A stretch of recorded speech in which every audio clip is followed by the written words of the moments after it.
Good morning. How we doing? Coach, we know at least for tonight you'll be playing without P. Do you guys lean back on that stretch last season where you had to do that, and how much can that experience help this group through a period like that? I think it helps a ton to be able to lean on that. Our guys know, what it's like to play without him, but just understanding it's always going to be by committee. Guys stepping up and embracing the role of what they need to do, not asking for more, just be able to be a star in your role, while he's out. How has he responded since he's returned home and just maybe been around the guys a little bit more now that he's learned that maybe this isn't as serious as it was last year? Oh, I mean, he's been great. I mean, it was a day ago, and so just he's been around the guys. He was in the locker room, celebrated his birthday, and all those things. But he's been great. How does it change the calculus in terms of you went to Jonathan the other night, you have Tristan, just how much confidence do you have in those guys to be able to step up? And that's what we said, like to Dan's point, it's by committee. Whoever gets thrown in that situation will be able to step in, step up, and play right for what's important tonight for us with this group. You can lean on what you guys did last year, but how does having Dez and his playmaking and kind of that extra shooter and extra scorer help, especially knowing that he kind of went through the same thing last year with Job? No, that's a great point. And I think us being able to see it and recognize it, but also know how to use him in this situation. And I think these guys are all knowing what they need to do. Again, not trying to do more than necessary, but just being able to be a star in your role when you're asked to step into that position. In a situation, like Dez has played well over the last week, but can a situation like this, forcing the ball into his hands a little bit more, expanding his role just a little bit, can that help him kind of find his groove and continue to Yeah, I mean, anytime a guy has the ball in their hands more a little bit, and there's more responsibility on the plate. And these are guys that know how to step up in these situations. And I'll keep repeating. I think it's going to be by committee. It's not going to be say we're going to throw this all on your plate, Dez. We're going to throw all this on your plate, Franz. That's not the case with this team. It's by committee. Guys that know to step up and be a star in their role, whatever you're asked to do. We know that each guy is willing to step into that role and do it to their best of their ability. Is still on a minutes restriction? For the most part, they're just moving up. What have you liked about the work that you've seen from him as he's increased those minutes? I think there's just a poise about him, his ability to pace the floor, to get guys in the right position defensively. You've seen when he's able to turn it up and get into guys defensively. And he's the head of the snake for us. So him being able to do that without the restrictions has been better and better each game. We saw Mo was on the bench in New York. Just how has he progressed over the last week or two? Same, still non-contact work, getting a lot of shots up, continuing strengthening those pieces. But just his energy on the bench, as you see, there was a game that I think we took a charge on him actually at home. Desmond took that big charge, and he was like Mo was jumping up, celebrating more than anybody else. And I think just his energy is just key for us. Everyone's talked about how eager they are to see Jalen play a little bit more. Are you, you kind of maybe have to temper yourself knowing that he is under maybe some restrictions, but are you eager to see those minutes continue? Absolutely, yes. Yes. Coach, you guys are 5-2 in your last 7, have cracked the top 10 in both offense and defense. Has this group started to play more close to the brand of basketball that you expect of them? We're moving in that direction, and I think that's the big key. I think everyone talks about you want to be playing your best basketball in, May and June, and that's what you got to get the wrinkles out of the way early. And that's what I think we've seen a little bit. But there's a flow, there's a chemistry. The guys understand what we're capable of doing, and they're communicating that. And you can see it through their play. The continuity that's developing, and tonight will be a little different. We'll see where we are without P, but that's also part of the growth process of this team. What do you still need to see from this team to continue growing? The defense has got to continue to turn up. I think we've got to be smarter about how we're fouling. We got to do a better job there. We got to continue to take care of the basketball. But I really just do believe that if we can continue to turn our defense into offense and then us continue to share the ball like we have been offensively, we'll continue to grow in the right direction.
Jay, we know last season you guys had to play for a stretch without P. With him out for at least tonight, how much can you guys lean on that stretch and know what you have to do to earn wins without your star forward? Yeah, I don't even think we have to go back that far. Like, I think that we've established something really good and really positive the past couple games, just in terms of the finance wise, running up and down, but playing with a bit more pace in the half court and making defense guard different things, which I think P was doing a really good job of.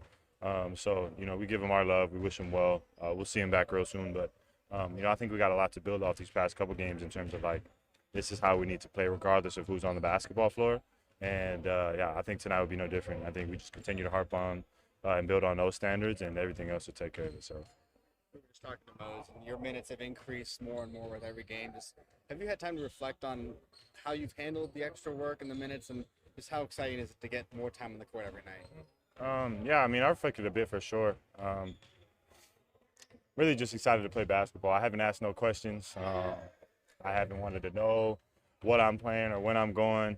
Moses has had a good line of communication just in terms of the rotation that he wants to run and the stretches that he wants to put me in, but I'm not really asking no questions. I really just want to hoop, to be honest, and I've enjoyed being on the court again, being in these spaces, playing games, starting to build up, physically, better endurance, and then just mentally being locked in for longer stretches of games. So for me, it's been fun. I'll take any time I can get on the court, and we'll progressively keep getting better, in my minutes. You kind of just touched on it a little bit, but Coach has been kind of stressing for you guys to be the aggressors more. How have you noticed that your team is continuing to trend in that way, and what would you like to see more of in that moment? Yeah, I think it's just like literally asserting dominance, implementing the style of play that we want to play, us dictating how tonight is going to go. Or how every night is going to go that we step on the court. That takes a lot of mental discipline. So I think for all of us, keeping each other locked in, it's hard to do when everyone's individual and trying to be on their own, get into their own space. But I think collectively when we're together, holding each other accountable, and really just creating great small talk to keep us all on the same page, I think that makes it a ton easier. So really just having the intention of coming out and setting our standards and knowing that we're going to play by these things each and every night we're hooping. How does Desmond's presence kind of change the approach a little bit from maybe last year when you guys were without Paolo, because he's just another great playmaker, another great scorer? How does that change kind of how you approach these games and this time? I mean, he's elite. He's an elite basketball player in our league, so I think it just subconsciously gives everybody confidence. But also, like I said, we don't have to force and try and do anything different. Like, we're playing good basketball and we're doing the right things, and so he fits naturally into that. So does Franz and AB and Wendell, Golga, Tristan, Jet, Paulo, everybody who steps on the floor. I think that we're starting to establish that there's a standard no matter who's playing. This is what we want to do. This is what we want to get to, the shots that we want to create. I think Desmond Bane fits into that perfectly, being able to play off closeouts, play on and off the ball. Just having a player of that caliber on your team always just makes things a little easier. So, just excited to see how he'll step up, how everybody else will step up, and just continue playing good hoop as we have. Seen it around in different games and whatnot, but it got a bit of attention on ESPN. Why do you wear your headband around your neck to start games? Just explain that, I guess. I'm not an athlete. Bro, it's funny. I don't even know if there's an explanation for it. It's just me. Like, I was doing it in training camp when I started playing. Pre-practice, before you get going in the warm-ups, you just have it on your neck. Really, it originates as football drip. That's where it stems from. But I don't know. There really isn't much else to it. I wear it on my neck, and once I feel into the game, into the flow, I put it on my head and we rock. So it's funny to see all the traction it's gotten, to be honest. But I don't know. That's just me being Jay Suggs. Do we know the latest it's ever gone from neck to head? What's the latest you've ever gotten into the full game? Instead of the whole active? I don't know. I mean, last game, I think it was around like that, right at 10-minute mark, going on to 9. So I don't know. Maybe I'll push it now, but I don't like. Sometimes it gets too tight on my neck, so it's just time to take Somebody it will off. track it. We got it. Yeah. Thanks, Caleb. Yeah, appreciate it.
Well, P, just take us through what happened and how you're feeling right now.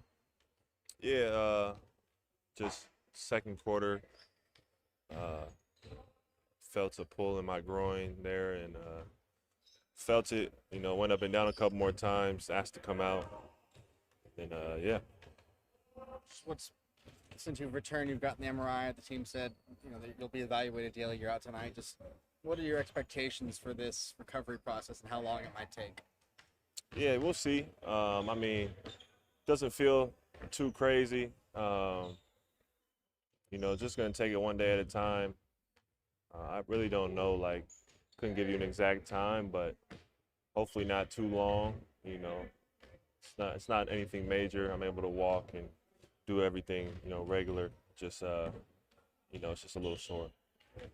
Knowing that this is a long season, we're kind of still at the beginning of the marathon. How important is it to make sure that this injury gets right now and not have it linger deeper into the season? Yeah, like you said, it's a marathon, not a sprint. Long season, and you don't want to, like you said, come back too early, have it linger around, bother you the rest of the season. So just gonna take my time, listen to my body, but also, just attack the rehab process with a lot of urgency, because I do want to get back out there as soon as possible. But just being smart about all of it and not doing anything, premature. Was there relief that it was, just a strain? It wasn't anything more serious, that it's something that it may take some time, but it's not going to be long term or super long term? Yeah, definitely. I was a little nervous, going up to the or leading up to the MRI, just because you never know till you know. And so when you got the news that it was, relatively minor, that's definitely, best possible news. And so I was happy about that. And yeah, just like you said, marathon, and want to, attack it every day, and, not even, not even getting out of game shape either.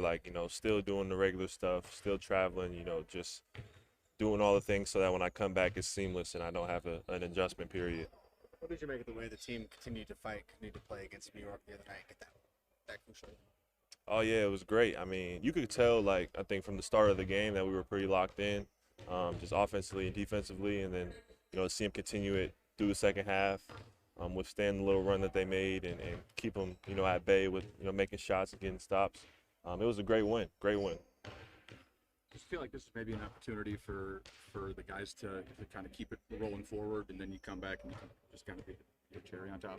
Yeah, I mean, definitely. I think we were playing great basketball last 6 games, 6-7 games, and so just as a team, we want to keep that going. We're also in a position where we do need to win games. You don't want to drop too many. So yeah, I think guys are feeling good right now. Hopefully we get another win tonight, keep it rolling, and then, whenever I get a chance to come back, just picking up where we left off. Thanks, Pete. Appreciate it.